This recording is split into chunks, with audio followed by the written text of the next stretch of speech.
오늘 하나님이 우리에게 주시는 말씀 사도행전 1장 6절로 14절까지의 말씀 제가 봉독하겠습니다. 그들이 모였을 때 예수께 여쭈어 이르되 주께서 이스라엘 나라를 회복하심이 이때니이까 하니 이르시되 때와 시기는 아버지께서 자기의 권한에 두셨으니 너희가 알 바 아니요 오직 성령이 너희에게 임하시면 너희가 권능을 받고 예루살렘과 온 유대와 사마리아와 땅끝까지 이르러 내 증인이 되리라 하시니라.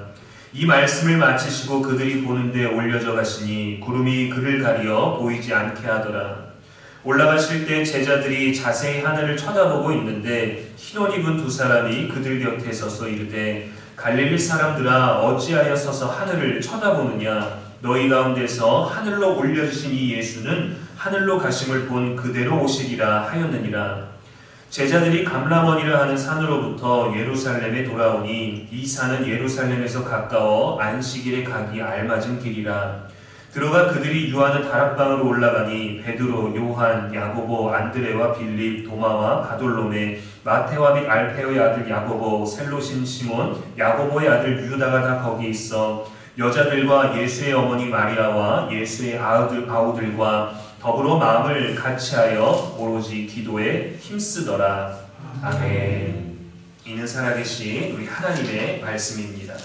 이 시간 승천, 부재가 아닌 인재 사건이라는 제목으로 말씀 전하겠습니다. 우리 일상에는 많은 기다림들이 있습니다. 우리 사는 세상이 정말 계속해서 나아지고 빨라져서 편해지고 있지만 기다림의 시간은 오히려 더 짧아졌어요. 거래처에 서류를 주려고 먼 길을 가지 않고 자리에서 메일 하나만 보내면 됩니다. 지도 앱을 켜서 검색하면 내가 갈 곳이 거리가 얼마나 되든지 빠른 경로와 소요 시간과 요금까지 확인할 수 있습니다. 카페에서 주문을 하고 자리에 편하게 앉아 있으면 진동벨이 울립니다. 내가 본 것을 어떻게 설명할까 고민할 필요 없이 사진이나 영상을 찍어서 바로 보내줄 수 있습니다. 지하철이나 버스 정류장에서도 내가 탈 차량의 위치가 어디쯤 있는지를 확인할 수 있죠. 이렇게 편리해졌는데, 이렇게 빨라졌는데 사람들의 기다림은 더 조급해졌습니다. 메일 하나 주고받는 것도 내용을 확인을 했는지 안 했는지 느긋하게 기다리질 못합니다. 엘리베이터에 탑승해서도 문 닫히는 시간을 기다리지 못해서 닫는 버튼을 누르죠. 커피 자판기에서 뜨거운 물이 커피가 나오고 있는데 손을 먼저 갖다 댑니다. 인터넷이 몇 초만 느려져도 답답합니다. 굉장히 빠르고 편리한 시대를 살아가는데도 우리는 그렇게 많이 평안해지지 않았습니다. 기다림의 여유는 오히려 없어졌어요. 다급하고 불안해졌죠. 왜 그렇게 되었을까요?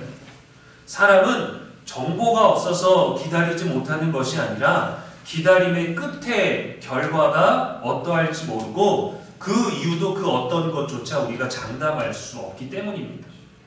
언제 마무리될지 모르고 어떻게 마무리될지도 모르고 언제 이 상황이 나아질지 모르고 언제 우리의 기도가 어떻게 응답될지 모르기 때문입니다. 그래서 사람은 늘 묻습니다. 하나님 대체 언제입니까? 이제 어떻게 되는 겁니까? 오늘 본문의 제자들이 그랬습니다. 예수님께서 죽으셨다가 살아나셨어요. 부활하셨습니다. 엄청난 일이 벌어졌죠. 그럼 이제 모든 일들이 다 완성되고 성취된 건 아니겠어요? 이제 로마의 압제도 끝나고 하나님 나라가 완전히 회복되고 믿는 자들의 어려운 상황이 다 나아져야 되는 것 아니겠습니까?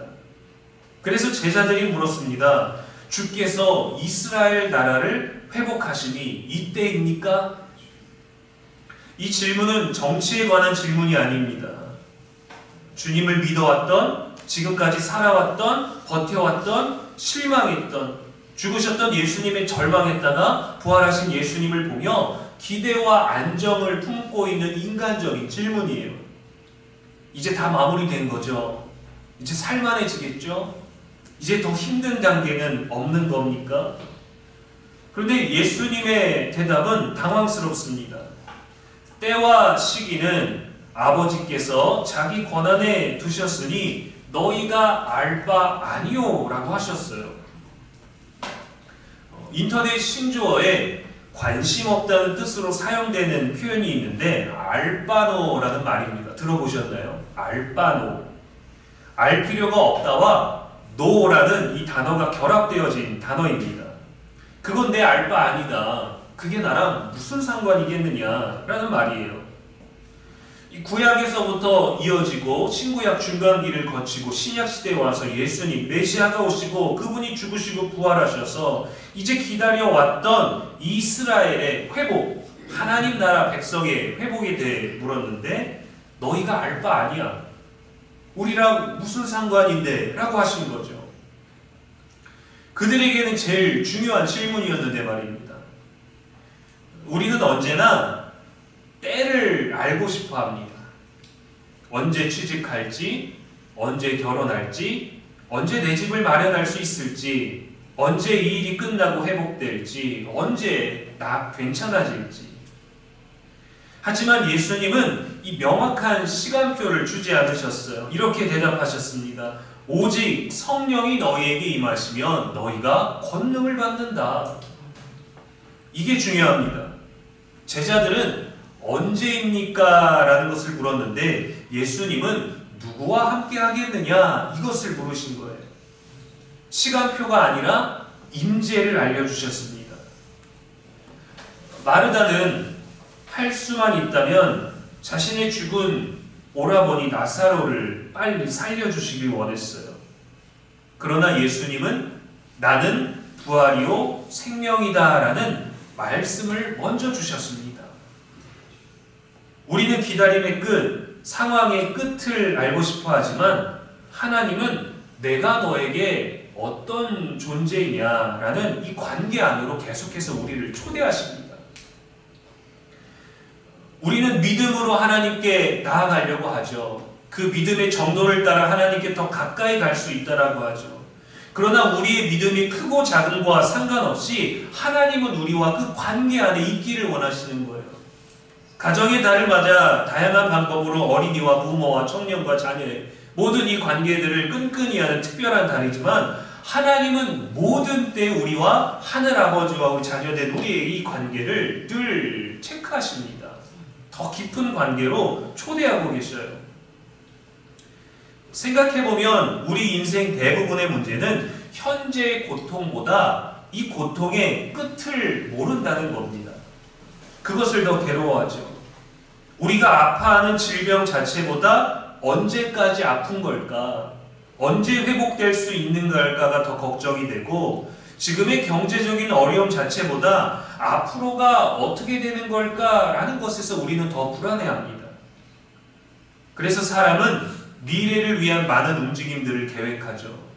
그러나 인간은 다양한 미래를 계획하고 정보를 수집하고 구상하지만 단 한순간도 통제할 수가 없어요. 그래서 우리들에겐 기다림이라는 것이 존재하죠. 오늘 본문의 제자들도 마찬가지였습니다. 예수님이 승천하시는 장면은 제자들의 눈에 이해가 되지 않아요. 아니 이제 다시 새롭게 더 오래 예정도 없이 기다려야 한다고? 죽음을 이기셨다면 이제 세상을 바꾸셔야 할 거 아닙니까? 로마도 무너뜨릴 수 있을 것 같은데 예수님은 오히려 떠나십니다. 떠나시는 걸 막지도 못하게 하늘로 올라가셨어요. 언제까지 기다려야 하는지도 모릅니다. 아니 이렇게 우리를 남겨놓고 가신다고요? 부활까지 하셨는데 지금 그냥 이렇게 훌렁 떠나버리신다고요? 그런데 놀라운 건 예수님이 떠나신 뒤에 제자들이 무너지지 않았다라는 거예요. 그들은 예루살렘으로 돌아갑니다. 그리고 한 마음으로 기도합니다. 마음을 같이하여 오로지 기도에 힘쓰더라 했어요. 전에는 달랐습니다. 누가 큰 자인가 서로 싸웠고 조금만 흔들려도 그들의 믿음은 실패했고 십자가를 막으려 했고 겁이 나서 도망쳤던 제자들이었습니다. 그런데 이제는 기도하면서 기다립니다. 제자들은 나중에 깨닫게 됐어요. 승천은 예수님의 부재가 아니라 성령 안에서 더 깊은 임재의 시작이었다는 것을 말이죠. 기다림이 길어지면 우리 뜻대로 되지 않은 결과처럼 우리는 실패라고 생각할 때가 있습니다. 그렇게 노력했고, 그렇게 기다렸고, 그렇게 애쓰고, 그렇게 시간을 보냈는데 우리의 노력한 만큼의 성과가 없다면 낙심하게 되죠. 그러나 성경에서의 기다림은 하나님이 사람을 깊이 있게 만드시는 시간이에요. 사람이 깊어지는 게 아니라 하나님과의 관계가 깊어지는 겁니다. 노아는 120년을 기다렸고, 아브라함은 25년을 기다렸고, 요셉은 감옥에서 기다렸고, 다윗은 광야에서 기다렸고, 제자들은 다락방에서 기다렸습니다. 그리고 그 기다림 속에서 사람은 내 힘이 아니라 하나님의 약속으로 살아가는 법을 배우게 됩니다. 하나님의 말씀으로 살아가는 방법을 배우게 돼요. 그분이 주신 말씀을 기억하며 사는 법을 알게 됩니다. 노력해서 취업에 성공하면 너무 기쁘죠. 끝날 줄 알았는데 앞으로 계속 잘 다닐 수 있을지, 이 자리를 잘 지켜낼 수 있을지 또 다른 불안이 시작됩니다. 좋은 사람인 줄 알고 한 사람을 채택을해서 뽑았는데 이 사람이 정말 일을 잘할지, 도움이 될지, 이 안에서 잘 어울릴지 걱정이 됩니다. 시험에서 좋은 점수를 받아도 다음 시험이 걱정이 되고, 인간은 한 단계의 문제 해결만으로는 결코 평안을 얻지 못합니다. 인생은 늘 다음 단계를 생각하는데 그 다음 단계가 늘 더 나은 상황이 되기를 원하기 때문이죠. 그래서 하나님은 우리에게 끊임없이 물으십니다. 너는 무엇이 해결되기를 원하느냐? 아니면 지금 나와 함께하는 삶을 원하느냐? 하고 말이죠. 예수님은 제자들에게 모든 일이 언제 어떻게 끝날지를 알려주시기보다 성령을 약속하셨어요. 왜냐하면 성령은 단순한 능력이 아니기 때문입니다. 떠나신 예수님의 빈자리를 대신하는 메꾸는 존재도 아닙니다. 성령은 지금도 우리 가운데 살아 역사하시는 그리스도의 임재 방식이에요. 우리가 거룩한 순례의 길이라고 예수님 걸으셨던 그 길, 초대교회의 어떤 성도들이, 신자들이, 사도들이 걸었던 그 길을 걸으며 우리는 그것을 느낍니다. 그러나 그 길을 가야만 우리는 그 역사에 접근할 수 있죠. 예수님이 못 박히셨던 골고다 언덕의 그 십자가 흔적을 봐야만 그 역사로 우리가 알고 있던 것을 체험해서 더 뜨거운 믿음이 있을 거라고 하지만, 예수님이 승천하신 그 부재의 임재, 그것에 대한 하나님이 함께 하시는 방식은 어디에 있든지 너희가 그 특정한 사람들이, 사도들이, 선지자들이 걸었던 순례의 길을 걷지 않아도 나는 지금 네가 걷고 있는 그 길에 함께하고 있다. 그 임재를 우리들에게 주시는 거예요. 우리는 무언가 우리가 붙잡을 수 있는, 의지할 수 있는 능력이 앞에 있으면 더 힘을 얻습니다. 아이가 자신이 없다가 부모가 내 뒤에 있는 걸 알면 잘 할 수 있는 것처럼 말이죠. 나는 잘 모르지만 내게 도움을 줄 수 있는 자가 가까이 있다면 편한 것처럼 말이죠. 예전에 교회 형들과 당구를 치러 간 적이 있습니다. 전 당구를 너무 못 쳤어요. 배워야 되는데 실력도 안 하고 없고, 그래서 내가 도움이 안 될 것 같아서 자신이 없었습니다. 그런데 교회 형들이 괜찮다는 거예요. 그래서 어떤 형과 편을 먹고 다른 형들이 편을 먹고 했는데 저는 계속 또랑에 빠지고 삑사리가 나고 상대편 공을 치고, 그래서 점수를 깎아 먹었어요. 그런데 저랑 같이 있는 편에 있는 형이 걱정하지 말고 너 치고 싶은 대로 다 치라는 거예요. 알려줬는데도 알려준 대로 안 쳐지니까. 근데 결국에는 이겼습니다. 왜요? 제가 함께하는 형이 너무 잘하는 거예요. 그래서 그 형이랑 함께 당구장에 가서 그 형이랑 편을 먹으면 저는 제가 못해도 괜찮습니다. 잘하는 사람이 옆에 있으니까요. 근데 그 잘하는 사람이 없이 그냥 제가 생각만으로도 그 형이 내 곁에 있어 라는 마음으로 제 실력이 늘지는 않아요. 그러나 그 영이 함께 있었던 그것을 아는 거죠. 주님은 우리 앞에 십자가를 두고 집을 나갈 때마다 그 십자가를 껴안으면 능력이 생긴다, 바라보면 된다가 아니라 우리 안에 역사하시는 거예요. 내 주변에 아무것도 없지만 성령은 내 눈에 보이는 것이 아니라 내 안에 임재하시는 겁니다. 내가 채우고 내가 바라보고 내가 의지하고 싶은 것보다 더 충만한 것으로 임재하신 게 바로 예수님이 승천하시고 성령을 우리들에게 보내주신 임재의 확실한 방법인 거죠. 내가 떠나는 것이 아니라 더 깊은 방식으로 너희와 함께 하겠다라는 약속입니다. 그러나 지금 예수님이 승천하시는, 하늘로 올려주시는 이 장면은 마치 죽었다가 살아난 주인공이 하늘로 올라가 해피엔딩으로 끝나는 영화의 마지막 장면처럼 보입니다. 영화는 그렇게 끝낼 수 있지만 우리 삶은 그렇게 끝낼 수가 없어요. 그 예수님의 부재와 승천은 제자들이 기대한 일도 아니었습니다. 더 불안하게 하는 일이었습니다. 감동적인 이별도 장면도 아니었습니다. 더 허탈한 순간일 뿐이었죠. 하지만 초대교회 신앙의 중요한 전환점이 되었어요. 승천은 예수님의 부재가 아니라 예수님의 통치가 더 직접적으로 시작된 사건이기 때문입니다. 그분은 더 이상 한 지역에만 계시는 분이 아니라 성령으로 모든 자 가운데 함께 하시는 우리 모두의 왕이 되신 거죠. 그래서 초대교회는 무너지지 않았습니다. 그 이후 핍박은 더 강해졌고 감옥에도 갇히고 매를 맞고 죽음의 위협까지 찾아왔지만 무너지지 않았습니다.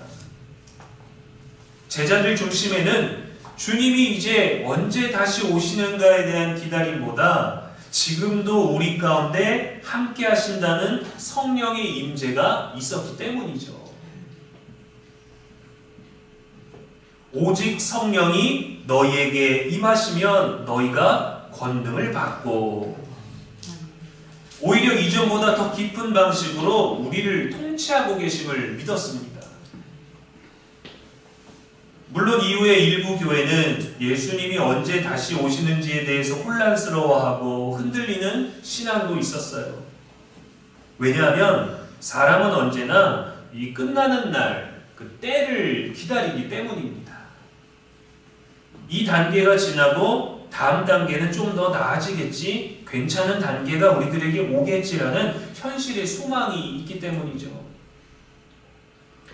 그러나 참된 소망은 그 끝나는 날을 기다리며 그 스케줄을 향해서 버티는 신앙이 아니라 모든 날을, 모든 상황을 성령과 함께 살아가는 데 있습니다.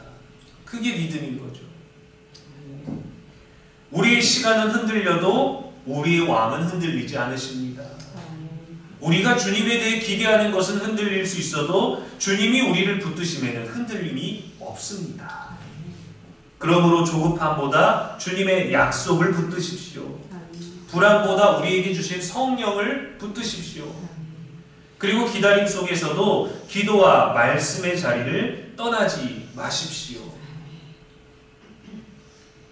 제자들은 승천하신 예수님을 바라본 뒤에 세상을 밖으로 나가지 않았습니다. 기도하러 모였습니다. 왜냐하면 거룩한 능력은 사람의 조급함에서 나오지 않고 하나님의 약속을 믿는 자리에서 나오기 때문이죠. 우리가 예배를 드리고 나면 집으로 돌아간다가 아니라 파송되어진다라는 표현을 쓰지 않습니까? 우리 안에 충만한 하나님의 임재를 함께 경험하고 더 긴 일주일의 삶으로 파송되어지는 거예요. 오늘을 사는 많은 사람들은 기다림을 어려워합니다. 신호등에서도 오래 못 기다리고 느린 인터넷도 답답해하고 앞사람 주문이 길어지는 것도 힘들어합니다. 세상은 빨라졌지만 사람의 마음은 더 조급해졌어요. 그러나 신앙의 본질적 문제는 늦게 이루어지는 것에 있지 않습니다. 하나님 없이 빨리 이루어지기를 원하는 데 있어요. 그래서 인간은 기다림에서 무너집니다. 사울 왕도 사무엘이 정한 때를 기다리지 못하고 조급함에 마음대로 제사를 드렸다가 큰 경고를 받았습니다. 기다림은 인간이 자기의 삶조차도 통제할 수 없음을 드러내주는 거예요. 기다리지 못하는 사람일수록 더 초조하고 불안하겠죠. 신앙은 기다림 속에서도 주께서 여전히 나와 나의 모든 상황을 다스리고 계심을 믿는 겁니다. 내가 다스릴 수 없는 누군가도 다스리고 계심을 믿는 거예요. 나에게만 특별히 역사하시는 게 아니라 모든 이들에게 역사하시는 성령임을 믿어야 됩니다. 그래서 성령은 부재의 증거가 아니라 임재의 증거가 되는 것이죠. 엠마오로 가는 두 제자에게 예수님은 십자가에서 이미 죽어버린 분이셨지만 예수님은 그들과 함께 걷고 계셨습니다. 부재가 아니라 임재였습니다. 우리도 삶에서 묻습니다. 죽음을 이기시고 부활하신 그 능력으로 우리를 좀 도와주시옵소서. 왜 지금 지금 떠나시는 것 같습니까? 지금이 우리를 회복하실 때 아닙니까? 왜 지금 우리를 떠나십니까? 그러나 주님 말씀하십니다. 나의 다스림이 너의 기다림을 채울 것이고 나의 통치가 어떤 상황에서도 충만한 임재가 될 것이다. 하나님은 때와 시기는 숨기셨지만 자신을 숨기지 않으셨습니다. 모든 방법으로 자신을 드러내셨어요. 자신이 누구인지, 자신이 우리를 어떻게 보시는지, 우리를 위하여 어떤 말씀을 주셨는지 지금도 성령으로 우리와 함께하고 계십니다. 떠나신 예수님이 아니라 우리 안에 살아계신 그리스도를 붙들고 살아가는 저와 여러분 되기를 주님의 이름으로 축원합니다. 기도하겠습니다. 살아계신 하나님 아버지, 오늘도 말씀 주셔서 감사합니다. 우리는 늘 때를 알고 싶어합니다. 다음 단계를 알고 싶어합니다. 그러나 주님은 시간표보다 먼저 주님 자신을 우리에게 주셨습니다. 기다림 속에서도 홀로 두지 않으시고 성령으로 지금도 함께 하시는 은혜를 잊지 않게 하옵소서. 조급함으로 우리의 마음과 언어와 행동이 흔들릴 때마다 우리의 시간을 붙드는 것이 아니라 우리를 붙드시는 주님을 바라보게 하옵소서. 끝이 보이지 않아도 기도의 자리를 떠나지 않게 하시고 눈에 보이지 않아도 주님의 통치를 신뢰하게 하옵소서. 승천하신 예수님께서 성령으로 지금도 함께 하시는 신앙이 우리의 일상으로 드러나게 하옵소서. 모든 이들에게 함께 하심과 같이 나에게도 함께 하심을 믿사오니 내 안에 주님이 함께 하시며 내가 하는 모든 곳에 성령께서 충만하게 임하심을 믿고 세상의 방식대로가 아니라 주님께서 우리에게 말씀하신 대로 살아내는 우리가 되게 하여 주옵소서. 오늘도 우리의 길과 진리와 생명이 되시는 예수 그리스도의 이름으로 기도합니다. 아멘.